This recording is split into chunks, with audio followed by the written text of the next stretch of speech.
Hello everyone, welcome to this channel. आज हम class 9th information technology का session 4 getting started with spreadsheet का part 1 और session 1 करने वाले हैं। तो शुरू करते हैं। पहले हम कैश स्प्रेडशीट का बेसिक समझते हैं। तो वर्कशीट क्या होता है? वर्कशीट एक ग्रिड होता है सेल्स का, जो कि हॉराइजॉन्टल रोज और वर्टिकल कॉलम से बना होता है। उसमें बहुत सारे रोज होते हैं और कॉलम्स होते हैं, जो कि डिफरेंट वर्जन से डिफरेंट रोज और कॉलम्स होते हैं। हमारे ओ कैल्क V3.0 में 65,536 रोज होते हैं और 1024 कॉलम्स होते हैं। ईच इंटरसेक्शन कॉलम में जो बीच में आता है उसे हम सेल्स बोलते हैं, जहां हम कोई भी डाटा स्टोर कर सकते हैं। तो हमारा वर्कशीट कंप्लीट हो गया। अब रो नंबर क्या होता है? जैसे कि मैंने पहले बताया, वर्कशीट में बहुत सारे रोज और कॉलम्स में डिवाइड होते हैं। तो एवरी रो को एक एक नंबर दिया जाता है। रो नंबर 1 से शुरू होता है और 2, 3, 4 ऐसे होते होते 65,536 तक जाता है, जो कि V3.0 के पैकेज में है। अगर उसका एडवांस वर्जन है तो और भी इन्फिनिट नंबर ऑफ रोज तक जा सकते हैं। अब कॉलम लेटर पे आते हैं। कॉलम लेटर ईच कॉलम का A B C D से शुरू होता है, जो कि कॉलम नेम गिवन होता है। Z तक जाने के बाद A A, A B, A C, A B, A D, उसके बाद जाते जाते AZ तक जाता है। उसके बाद BA, BB, उसके बाद BZ तक, और ऐसे ही जाते रहता है। एवरी कॉलम को अल्फ़ाबेट से रिप्रेजेंट किया जाता है। अब आते हैं सेल्स पर। सेल्स एक ऐसा यूनिट होता है वर्कशीट का, जिसमें कि आप डाटा एंटर कर सकते हो, फार्मूला एंटर कर सकते हो, और जो भी आप एंटर करना चाहो वो कर सकते हो। कोई भी एडिटिंग करना है टेक्स्ट को, वो आप सेल के अंदर कर सकते हो। सेल फॉर्म होता है इंटरसेक्शन, जो कि रो और कॉलम जब टुगेदर मिलते हैं तो वो फॉर्म होता है एक cell. Each and every cell का एक यूनिट एड्रेस होता है। जब combination of letters and row number form होते हैं तो एक सेल बनाते हैं। जैसे कि रो 3 इंटरसेक्ट किया गया है कॉलम F, और सेल जो फॉर्म हुआ है वो एड्रेस F3 के द्वारा फॉर्म हुआ है। तो हम उससे लिख सकते हैं कि कॉलम F और F3, पहले आपका आएगा अल्फ़ाबेट जो कि है F, और उसके बाद आपका आएगा नंबर F3। ये रिप्रेजेंट होता है सेल का लोकेशन डिनोट करने के लिए। सिमिलरली अगर आपका कॉलम C है और रो 5 है, तो आप डिनोट कर सकते हैं C5, जो कि एक यूनिक सेल एड्रेस है उस सेल का। अब आते हैं सेल पॉइंटर पे। सेल पॉइंटर क्या होता है? सेल पॉइंटर वो एक बाउंड्री होता है, डीप ब्लैक कलर का बाउंड्री होता है, जो कि डिनोट करता है वो सेल अभी एक्टिव है। अब आते हैं करंट सेल पर। करंट सेल वो सेल होता है जिसमें आप कोई भी डाटा एंटर कर सकते हो। आपको करंट सेल तभी पता चलता है जब आपका सेल पॉइंटर, वो ब्लैक कलर का लाइन जब एक्टिव होता है, तभी आप उधर कोई भी डाटा, टेक्स्ट, फॉर्मूला एंटर कर सकते हो। अब आते हैं रेंज ऑफ सेल पे। रेंज ऑफ सेल वो सेल होता है जो कि ग्रुप ऑफ सेल से टुगेदर फॉर्म किया जाता है। वो एक रेक्टेंगुलर फॉर्म शेप हो सकता है, जो कि एक वैलिड होता है। सेल रेंज कोई स्पेसिफाई नहीं होता। आप उसको स्टार्टिंग सेल से एंडिंग सेल बीच में कॉलन का साइन लगा सकते हो। 2 डॉटेड लाइन को हम कॉलन बोलते हैं। अब देखते हैं हम अपने स्प्रेडशीट पे कि कहाँ ये सब क्या क्या बोला जाता है किधर।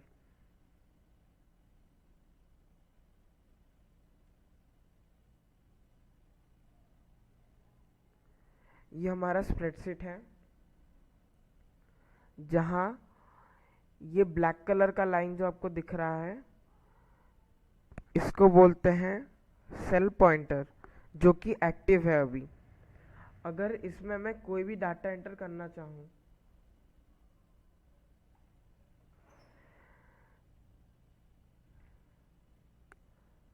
अब आप देख सकते हैं कि ये अभी करंट सेल है जहाँ पे डाटा एंट्री हो रहा है। ऐसे अगर मुझे अभी रेंज ऑफ सेल्स को सिलेक्ट करना है तो मैं अभी लेफ्ट क्लिक करूँगा और उसे ड्रैग करूँगा। ये होता है range of cells. Range of cells को डिनोट करने के लिए A1 कॉलन D1 सेल का एड्रेस कहाँ से शुरू हुआ और कहाँ पर ख़त्म हुआ वो डिनोट किया जाता है।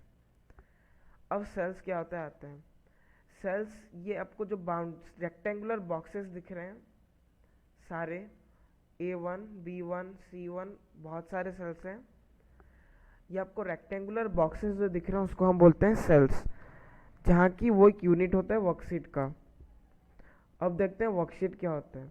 आपको इधर नीचे दिख रहा होगा कि इधर सीट 1 सीट 2 सीट 3 लिखा हुआ है।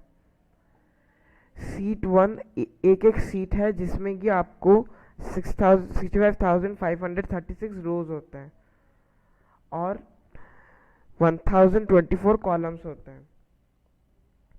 आपको इधर दिख रहा है सीट 1 सीट 2 सीट 3, और आप ऐसे infinite number of seats add कर सकते हैं।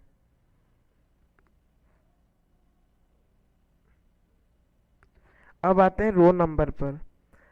ये आपको रो दिख रहा है 1 2 3। रो नंबर हमेशा नंबर में डिनोट किया जाता है। रो नंबर ये 1 2 3 ये एक एक रो है। अब आते हैं कॉलम लेटर पर। जैसे कि मैंने आपको कहा था कॉलम लेटर अल्फ़ाबेट से डिनोट किया जाता है। ऊपर की तरफ आप देख सकते हो कि उधर लिखा है A B C, और वैसे अगर आप बहुत आगे जाओगे Z के बाद तो आपको इधर दिख रहा है AA AB, और ऐसे होते होते बहुत आगे तक AB, उसके बाद BA BB, उसके बाद CA CC Z तक ऐसे जाता रहेगा। अब आते हैं नेक्स्ट टॉपिक पर, क्रिएटिंग ओपनिंग सेविंग वर्कबुक। कैसे आप क्रिएट ओपन और सेव कर सकते हो वर्कशीट। पहले हम देखते हैं स्टार्टिंग कैसे करते हैं OO कैल्क को।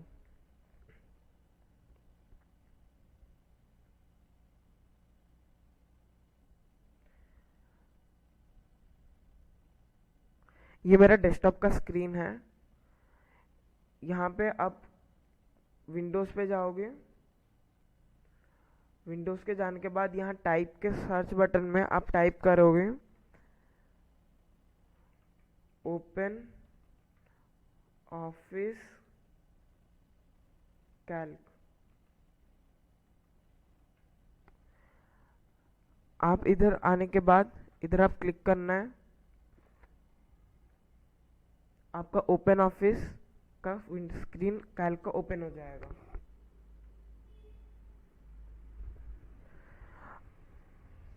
अब देखते हैं नेक्स्ट टॉपिक पर, कैसे वर्कबुक को सेव करना है। हमारा स्टार्टिंग और क्रिएटिंग कैल्क वर्कबुक हो गया। अब देखते हैं सेविंग ऑफ ए वर्कबुक। ये एक मेरा वर्कबुक है। अब इस वर्कबुक को मुझे सेव करना है, तो मैं फाइल पे क्लिक करूँगा। फाइल पे क्लिक करने के बाद इधर आपको सेव एज ऑप्शन दिखाई देगा। आपको क्लिक करना है सेव एज पे। सेव एज पे क्लिक करने के बाद आपको अपना डॉक्यूमेंट का नाम लिखना है। सपोज मैंने अभी नाम लिखा कंप्यूटर।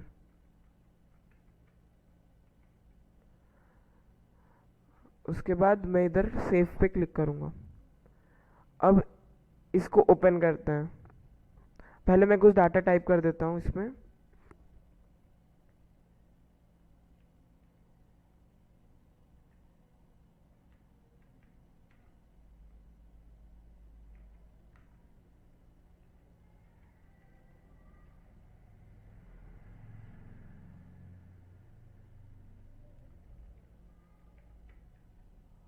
मैंने अभी 3 नाम टाइप किया है। अब इसको सेव करके ओपन करते हैं। मैं अपने फाइल पे जाऊंगा। इधर मैंने अपनी जहाँ डॉक्यूमेंट को सेव किया है वहाँ जाना है लोकेशन पे। मैंने अपने कंप्यूटर नाम से सेव किया, मैं इसको डबल क्लिक करके ओपन करूँगा। ये तो आपका पहला हुआ मेथड ओपन करने का। अब दूसरा मेथड देखते हैं।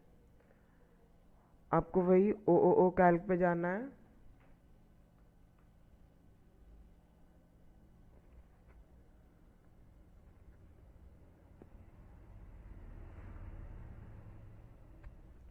ओपन होने के बाद आपको फाइल पे क्लिक करना है। फाइल के बाद ओपन पे क्लिक करना है।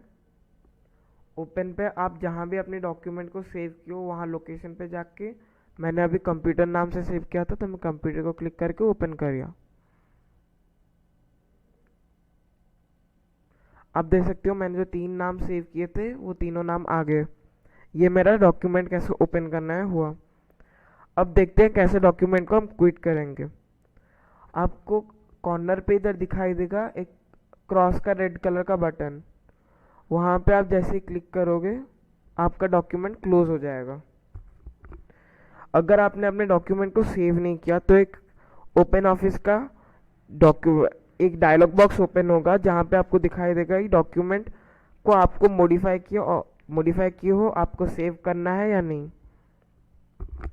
उसके बाद आते हैं हमारे नेक्स्ट टॉपिक पे।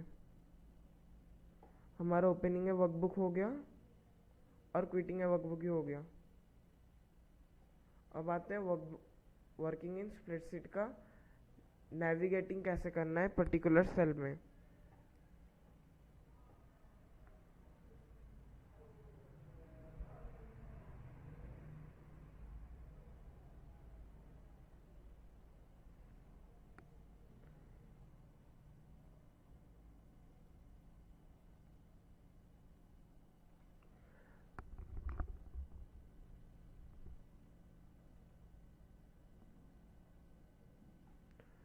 मैंने पहले से अपना एक डॉक्यूमेंट सेव करके रखा है इधर, मैंने उसको ओपन किया।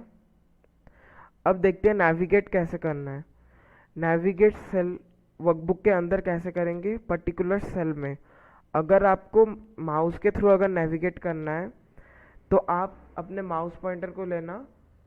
सपोज मुझे अभी B4 पे अपना सेल एक्टिव सेल करना है सेल पॉइंटर को, तो मैं B4 को पॉइंटर को माउस पॉइंटर को B4 के पास लूँगा और मैं उधर लेफ्ट क्लिक करूँगा तो ये आप देख सकते हो ये एक्टिव सेल हो गया। अब देखते हैं कैसे हम कीबोर्ड की मदद से नेविगेट कर सकते हैं। तो सपोज मेरा माउस पॉइंटर इधर था और मुझे वही B4 पे लेना है, तो मैं अपना एरो की के हेल्प से वहाँ पे ले सकता हूँ B4 पे by clicking left right top and bottom arrow keys. अब देखते हैं कीबोर्ड के शॉर्टकट कीज से कैसे हम यूज़ करेंगे नेविगेटिंग करना। अगर आपको कर्सर को नेक्स्ट सेल के डायरेक्शन पे लेना है तो आप arrow keys left right up and down arrow keys का हेल्प मदद ले सकते हो। सपोज अभी मुझे लेना है C9 पे, तो मैं अभी लेफ्ट एंड बॉटम मेरा C9 के रो और कॉलम पे आ गया।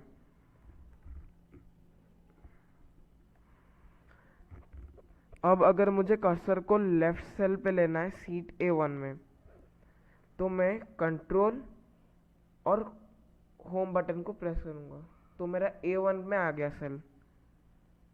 अगर मुझे सबसे लास्ट वाले सेल पे लेना है जहाँ की मेरा कुछ भी डाटा स्टोर हुआ है, तो मैं प्रेस करूँगा कंट्रोल प्लस एंड। मेरा लास्ट डाटा यहाँ पर स्टोर हुआ था जो कि आप ग्राफ देख सकते हो, वहाँ पे मेरा लास्ट पॉइंटर सेल वहाँ पे चला गया। अब देखते हैं कर्सर को अगर आपको फर्स्ट सेल वो रो का फर्स्ट सेल पे लेना है। सपोज मेरा रो भी यहाँ है और मुझे इधर टॉप पे जाना है, A1 पे जाना है, तो मैं क्लिक करूँगा होम कीबोर्ड की होम बटन पे। अगर मेरा सेल अभी यहाँ पे है और मुझे फर्स्ट सेल पे जाना है तो मैं होम बटन पे क्लिक करूँगा।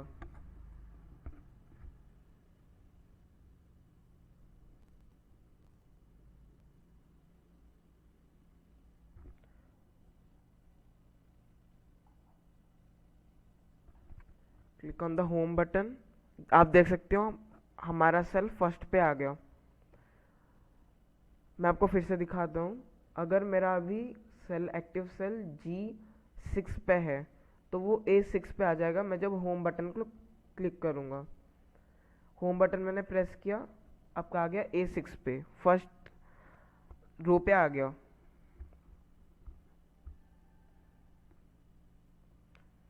वैसे आपके बहुत सारे शॉर्टकट कीज़ हैं, जैसे कि अगर आपको कंट्रोल लेफ्ट एरो अगर क्लिक करेंगे तो आपका लेफ्ट एज पे आ जाएगा करंट रेंज का।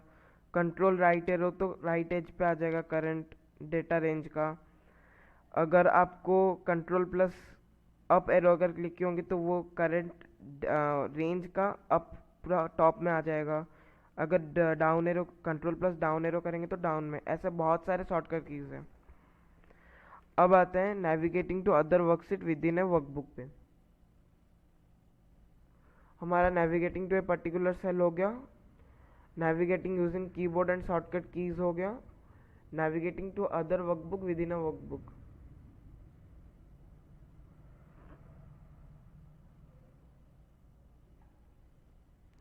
अब मेरा इधर सीट 1 सीट 2 सीट 3 ये मेरा तीनों मिलके वर्कबुक है प्रैक्टिकल कंप्यूटर प्रैक्टिकल .ods का। अब मुझे अभी सीट 1 से सीट 2 पे जाना है तो मैं माउस पॉइंटर को लूँगा और सीट 2 पे पॉइंट करके मैं उधर लेफ्ट क्लिक करूँगा। आ गया, सीट 2 पे हमारा आ गया। अगर आपको कीबोर्ड पे जाना है, सीट 1 पे फिर से बैक में आते हैं। अगर आपको कीबोर्ड से जाना है तो आप कंट्रोल पे क्लिक करेंगे, उसके बाद पेज डाउन पे क्लिक करेंगे तो आपका सीट 2 पे आ गया। अगर आपको फर्स्ट सेल पे जाना है तो कंट्रोल प्लस पेज अप तो आपका फर्स्ट सेल पे आ गया। हमारा नेविगेटिंग टू अदर वर्कबुक भी हो गया। अब नेक्स्ट टॉपिक है selecting items in A seat और ए स्प्रेडशीट। सिलेक्ट कैसे करना है सिंगल सेल को।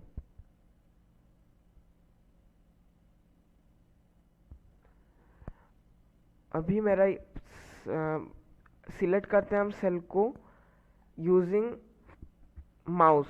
अगर आपको लेफ्ट क्लिक करना है कोई भी, अगर आपको सेल को अगर सिलेक्ट करना है तो आप वही पॉइंटर को लेंगे अपने माउस पॉइंटर और उसी सेल पे लेफ्ट क्लिक करेंगे तो ये सेल आपका सिलेक्ट हो गया।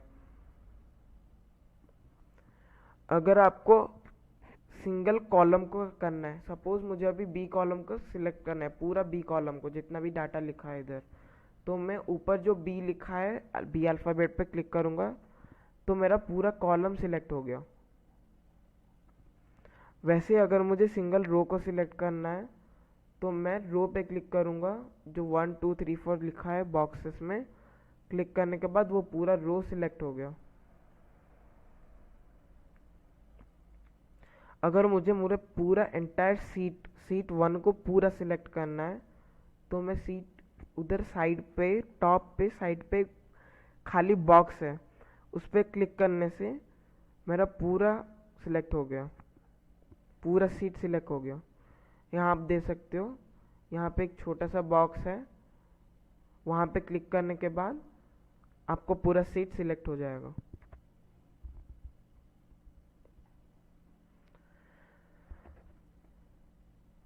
अब आते हैं next topic, selecting a single column हो गया, रो हो गया, एंटायर सीट भी हो गया। अब रेंज पे आते हैं माउस के द्वारा।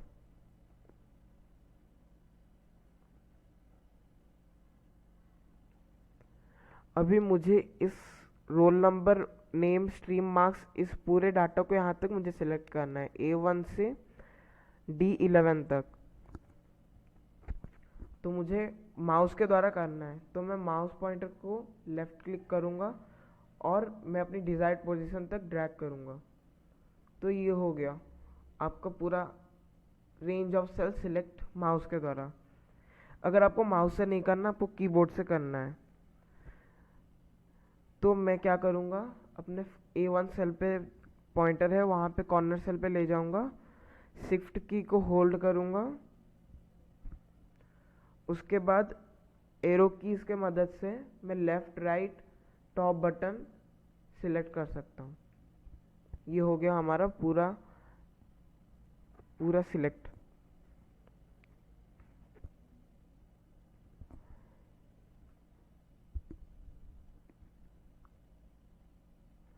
आपका ये टॉपिक हो गया सिलेक्टिंग ए रेंज माउस के द्वारा और कीबोर्ड के द्वारा। And here we come to the end of our part 1 of the topic session 1 getting started with spreadsheet. Thank you.